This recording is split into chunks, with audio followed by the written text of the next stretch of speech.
在未来，冰川将成为一种异星般的现象。曾经生活在这些白色巨人时代的经历，将被包裹在童话般的光辉中，就像曾经抚摸过龙一样。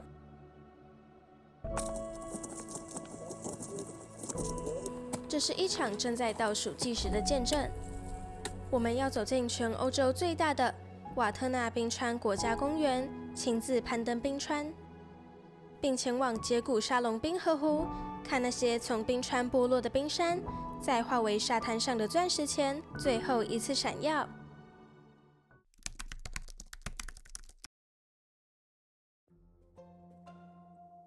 早上7点多，我们离开 Fast Hotel。从昨天开始，冰岛的雨就没有停过。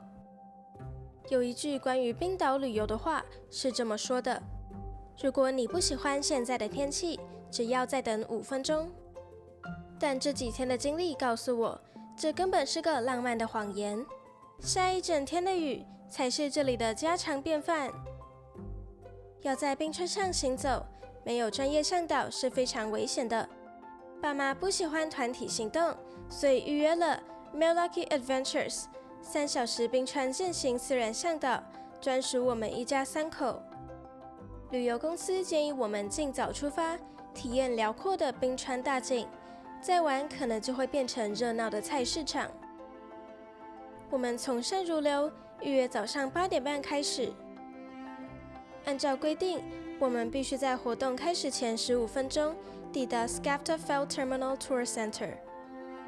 又为什么在众多选择中，我们挑选了这间公司呢？他们其实有个很棒的隐藏优点，我们稍后揭晓。顺利抵达游客中心，报到后的第一件事，一定要先去使用洗手间，因为整整3小时的冰川健行，真的没有地方上厕所。向导 Jose 指示我们到这辆大货车旁等待。门一打开，简直像个移动的装备库，从冰爪、头盔、冰斧到安全带，尺寸齐全，状态都非常新。这里的登山鞋品牌是 Scarpa， 全程走完脚都不会不舒服。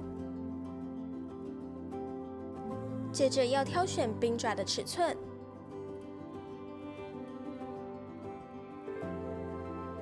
原来冰斧也要挑选适合的长度，还要搭配刚刚好的头盔。装备确认完毕后，这家公司的隐藏优点来了，就是这辆经过重度改装的 Land Rover。一般的冰川健行团，接驳车通常只能开到外围的停车点，游客必须先步行约半小时才能抵达冰川边缘。但这辆车可以直接把我们送到起登点附近。最后一段路像开在月球表面，又像在玩什么刺激的游乐设施。车子在崎岖的地形上强行推进，我们毫不客气地被上下左右狂甩。我们终于抵达这天要健行的法尔冰川。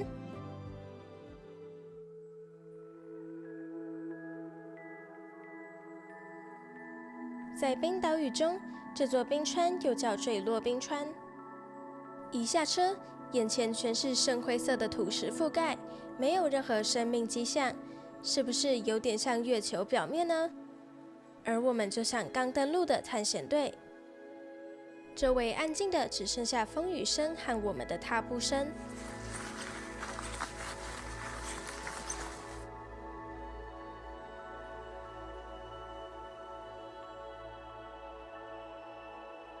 就在爬坡一小段路后，向导用冰斧往地上一敲，我们才意识到，原来这层看似干旱的沙石下方，全都是坚硬的冰层。我们其实早就走上冰川了。这些沙石都是随着冰川的推挤，从高处一路滚落下来堆积的。在正式踏上雪白纯冰领域前，我们要在前方的平地穿上冰爪。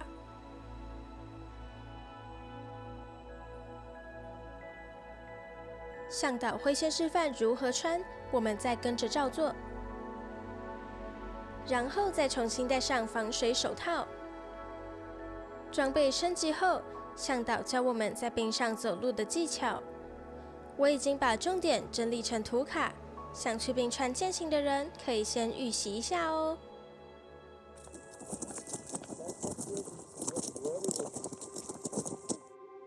我们开始在冰川斜坡上缓步推进，仿佛走进另一个宇宙维度。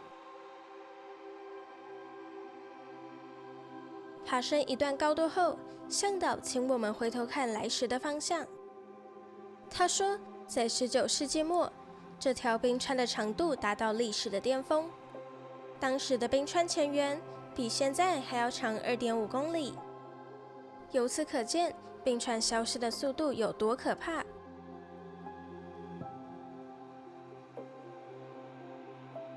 我们继续向上爬升。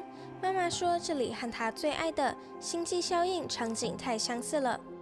她喜欢电影里这段台词 ：“Time is relative.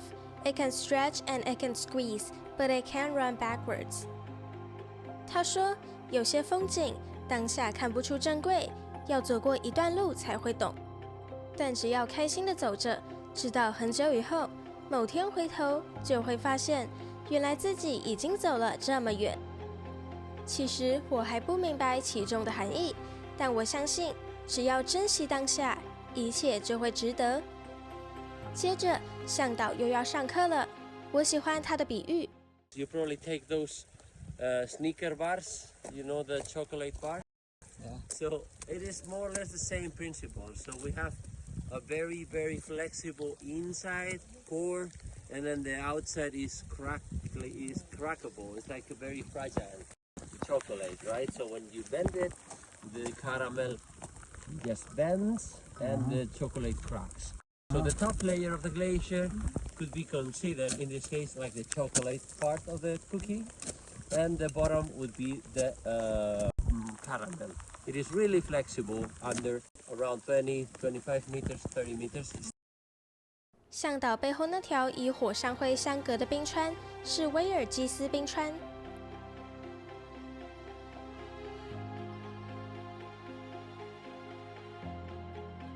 接着，我们要挑战横越这片锐利起伏的冰脊。上上下下的路线，仿佛走在巨大远古生物的脊椎骨上。随着路线下切，向导带我们钻进一条条极度狭窄的冰隙，两侧高耸的冰墙瞬间逼近，把天空裁切成了一线天。越往深处走，冰层的颜色就越带荧光感的湛蓝。当冰川的雪被挤压了数百年，排出所有空气，密度达到极致时，就会反射出纯粹的蓝。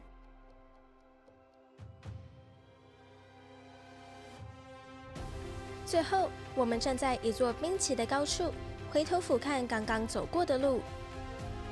黑色的碎屑与泛着蓝光的千年冰层交织成地球上最不可思议的纹理。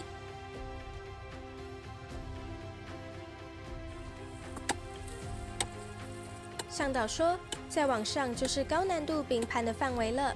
我们要走另一条路回去，但必须跟着他的踩点走。一大段下切后，视野再度开阔，上山的团客多了起来。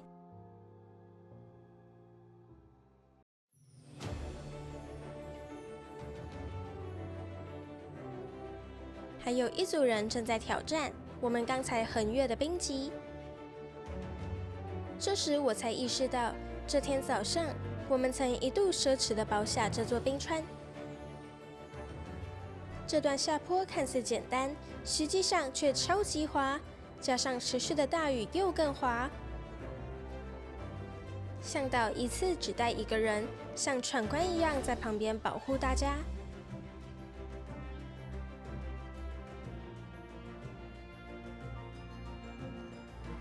结束了步步为营的下坡，我们重新回到纯白冰层与沙石的交界。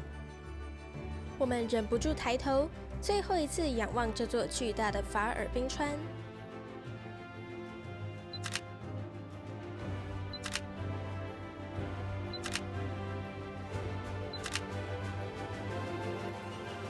刚才穿冰爪的地方，现在已经变成菜市场。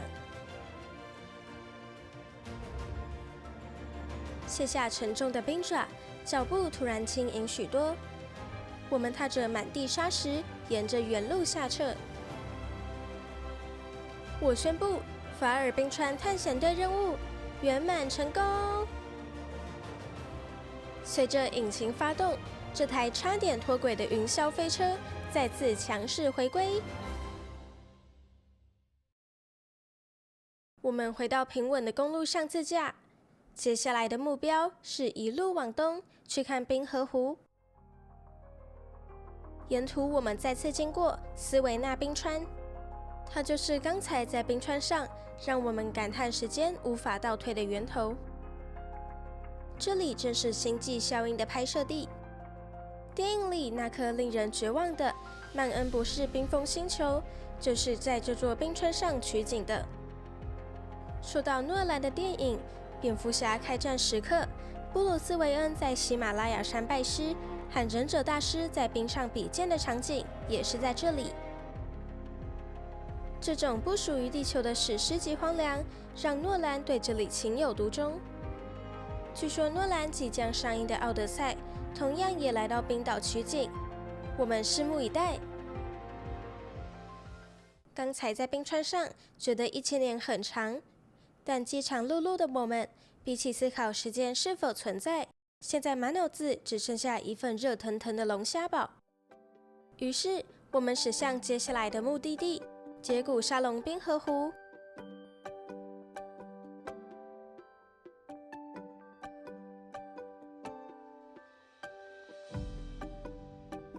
停车场旁有几辆餐车，我们要吃这家颇受好评的黑马胡马。这里距离龙虾小镇赫本镇不远，最招牌的龙虾堡和龙虾汤，我们都一人一份。这种冰岛小龙虾又称挪威海鳌虾，体型比我们常见的龙虾迷你。龙虾堡的面包里夹着 Q 弹鲜甜的龙虾肉块，表面铺着满满的酥炸洋葱，搭配香草芥末子酱，每一口都很满足。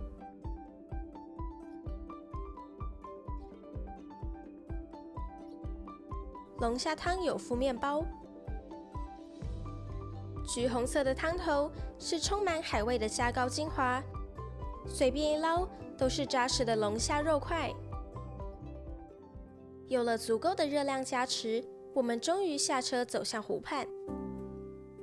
如果把漂浮的冰山当成大自然的现代艺术来看，其实非常有层次。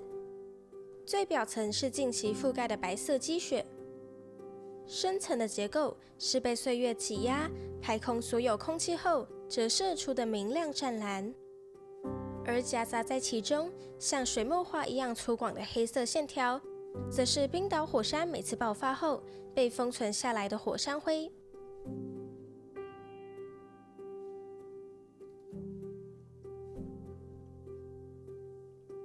湖的名字像什么古老的神话传说，但拆解开来其实很白话，就是冰川的河流系湖。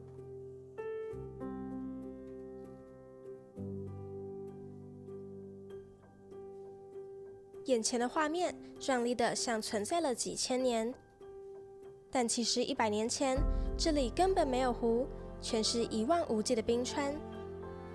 它的诞生完全是因为地球暖化，前方的冰川正以每年大约100公尺的惊人速度消失。当冰川因重力而向湖中推进，底部被湖水掏空，顶部又承受不住重量时，就会发生所谓的冰川崩解。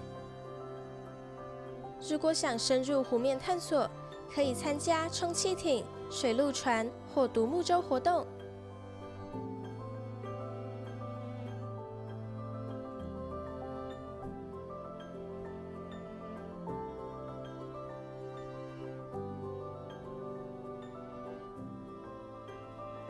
湖面上成群的欧绒鸭，把这里当作他们自家后院。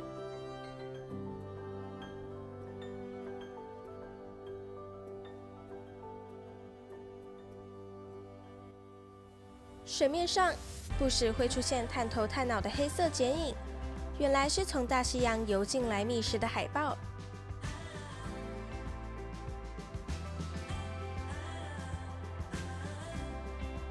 对了，电影《007谁与争锋》的飞车追逐战，还有古墓奇兵，也都曾在这里取景哦。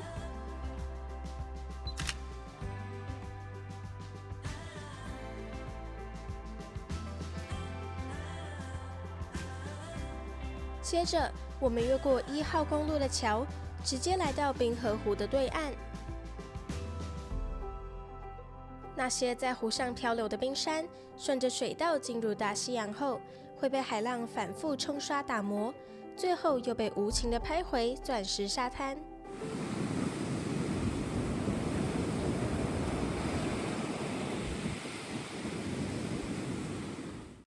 深黑色的火山沙成了最完美的黑色天鹅绒展示台。虽然这里遍地都是钻石，你可以随便挑选拍照，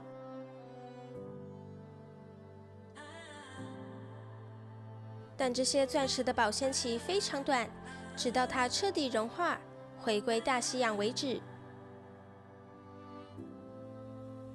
今晚的饭店很有度假氛围，我们决定尽早入住，享受设施。好好的休息也是旅行中很重要的部分。经历冰川的洗礼，今晚的落脚处是距离冰河湖只有10分钟车程的 Glacier Lagoon Hotel。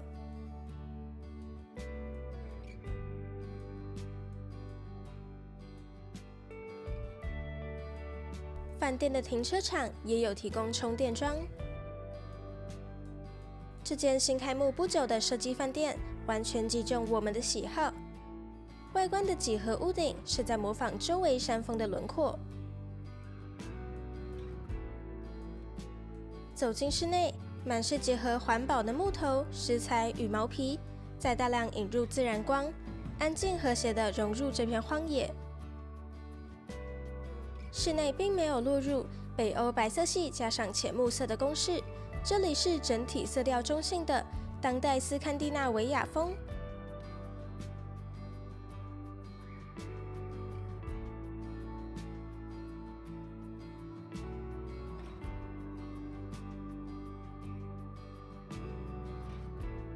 大厅角落有个迷你贩卖区，贩卖零食、饮料、纪念品，还有精选的北纬66度商品。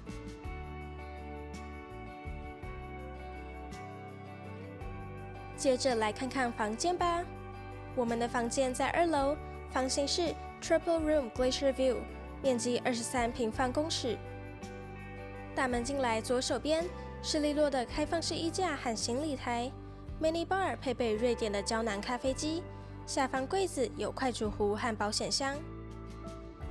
这台全不锈钢的胶囊咖啡机看起来质感很好耶。右手边的浴室以冷调的仿石纹包覆，沐浴备品是用冰岛在地品牌，光闻香味就觉得很舒服。往内走是主要的睡眠区，共有3张独立单人床。斜角挑高的木质屋顶让视觉向上延伸，让空间更没有压迫感。而房间用色其实很大胆，3面墙使用冰岛苔藓绿，再以暗红色的床头墙做对比。虽然订的是 Glacier View， 但厚重的云层把远方的冰川都藏起来了。不过，窗外正下方是饭店的户外造景池，即使外面气温这么低，还是有一些人在玩水。我们也迫不及待要去享受设施了。在冰岛这种动不动就把体力榨干的环境，最完美的设计绝对是户外区的2座热水池、1间烤箱和仿造自然的巨大造景池。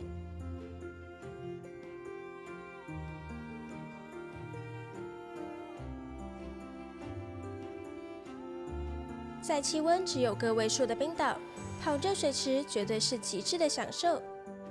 建议下午时段或隔天一早来泡，几乎可以直接包场。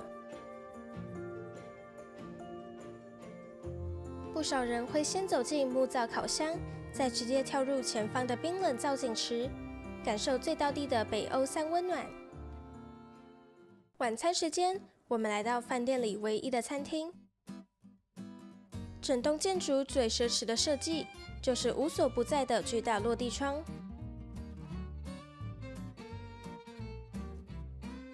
餐厅主打传统冰岛菜和创意北欧美食。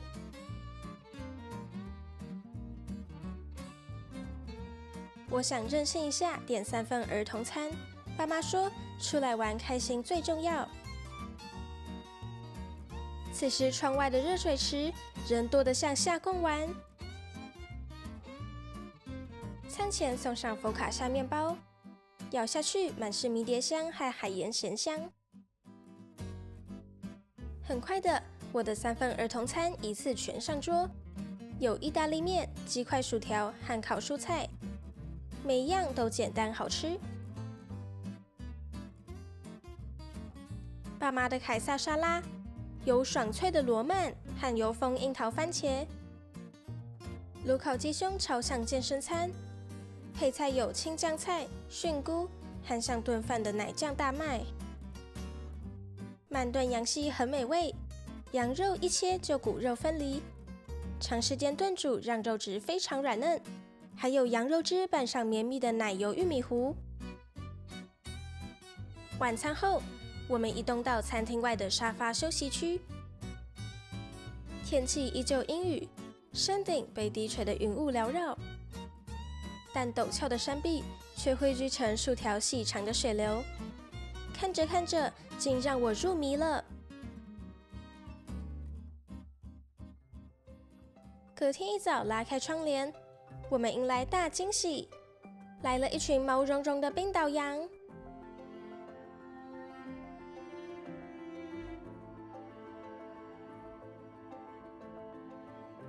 小羊慢着步伐走过，如镜面般的池畔。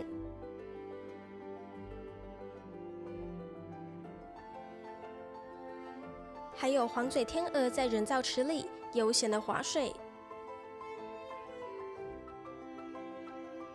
为了不浪费这份惊喜，我们趁早餐前走到了水池前的平台。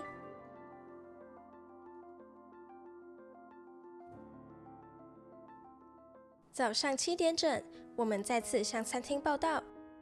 自助早餐选择不算多，但品项都很精致，有各种欧式面包、各种火腿、烟熏北极龟、腌制飞鱼、丹麦猪肝酱。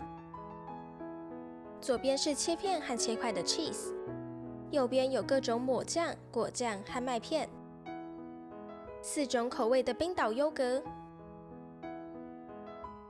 各种水果和2种生菜。